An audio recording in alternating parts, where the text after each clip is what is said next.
নমস্কার, আমি আশালতা। আজকে আমি আপনাদের আমের পাটিসাপটা করে দেখাবো। এই সময় বাজারে অনেক আম পাওয়া যাচ্ছে আর এই সময় খেতেও দারুণ লাগে। তো আপনারা এই আমের পাটিসাপটা কিভাবে বানাতে হবে চলুন দেখে নেওয়া যাক।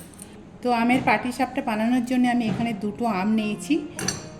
তো আমটা প্রথমে এর পাল্পটা বের করে নেব।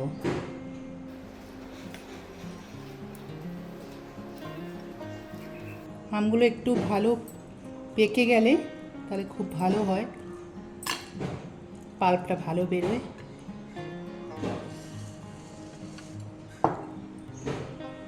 এবার আমি এর মধ্যে করে নেব।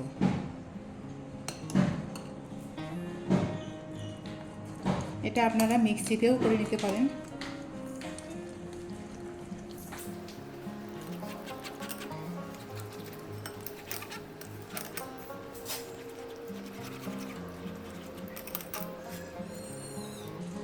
এইভাবে আমি আমগুলো সব বের করে নেব।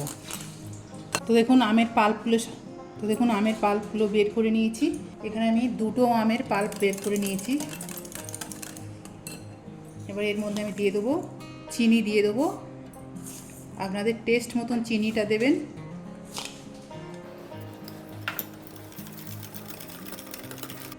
অল্প একটু দুধ দেব। দুধটা আমি ফুটিয়ে রেখে দিয়েছি, ঠান্ডা করে নিয়েছি।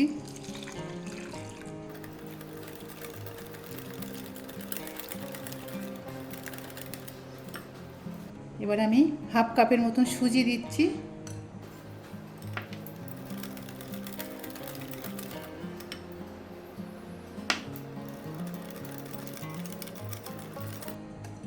নুন দিয়ে দেবো স্বাদ মতো।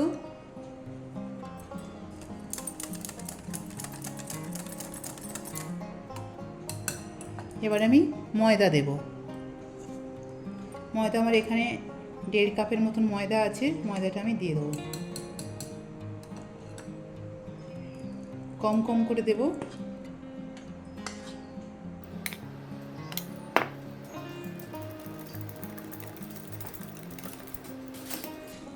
একটা ব্যাটার তৈরি করে নিতে হবে। তো ব্যাটারটা ঠিক এরকমই হবে। এবার আমি এটা ঢাকা দিয়ে 10-15 মিনিট রেখে দেবো। এবার আমি পুরটা রেডি করব। তার জন্য আমি এখানে সুজি নিয়েছি। সুজিটা একটু রোস্ট করে নেব ভালো করে। খুব লাল করে ভাজবো না, হালকা একটু কাঁচা গন্ধটা চলে যাবে সেইভাবে ভেজে নিতে হবে।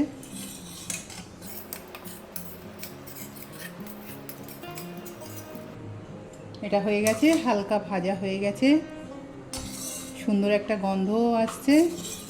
এবারে আমি দিয়ে দেবো দুধ, দিয়ে দেবো। এখানে দুধটা আমার জাল দেওয়া আছে, ওই দুধটাই দিয়ে দিচ্ছি। 1 লিটারের মতন দুধ আছে।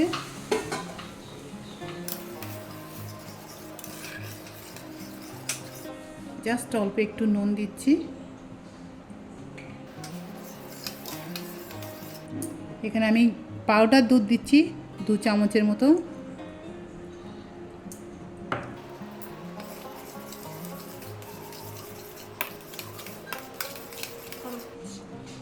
এবার আমি এখানে গুড় দিচ্ছি। আপনারা পারলে এটা চিনি দিয়েও করতে পারেন।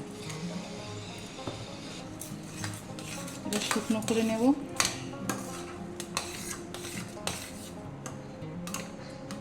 আর দিয়ে দিচ্ছি একটা এলাচ, ফাটিয়ে দিয়ে দিচ্ছি।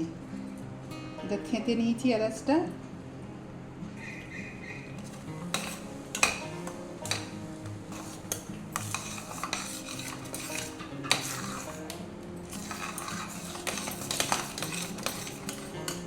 একটু শুকনো করে নেব। তো দেখুন এটা জল শুকিয়ে গেছে, একদম দলা পাকিয়ে গেছে। এবারে এটা নামিয়ে রেখে দিলে আরও একটু শক্ত হয়ে যাবে। এবার এটা নামিয়ে নেব। তো এটা 10-15 মিনিট ঢাকা দেওয়া ছিল। এবারে আমরা এটা একটা একটা করে পাটিসাপটা তৈরি করে নেব। এখানে একটা তাওয়া গরম করে নিয়েছি, অল্প একটু তেল দেব।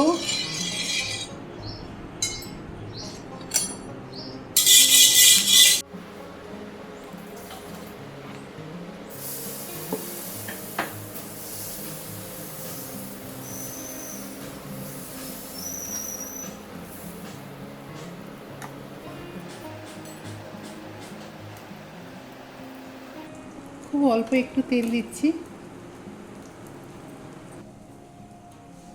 এবারে আমি পুরটা দিয়ে দেবো একটু করে।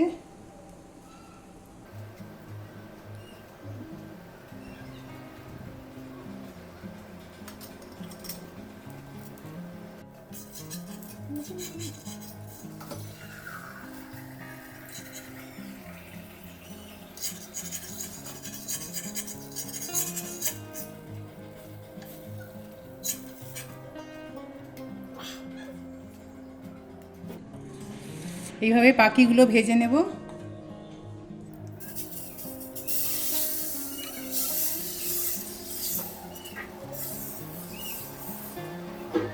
তো দেখলেন তো আমের পাটিসাপটা কত সহজে বানানো যায়। তো আপনারা ঠিক এইভাবে বানাবেন আর খুবই টেস্টি হয়, খুবই সুস্বাদু হয়। তো আমার এই রেসিপিটা আপনাদের কেমন লেগেছে আপনারা অবশ্যই কমেন্ট করে জানাবেন।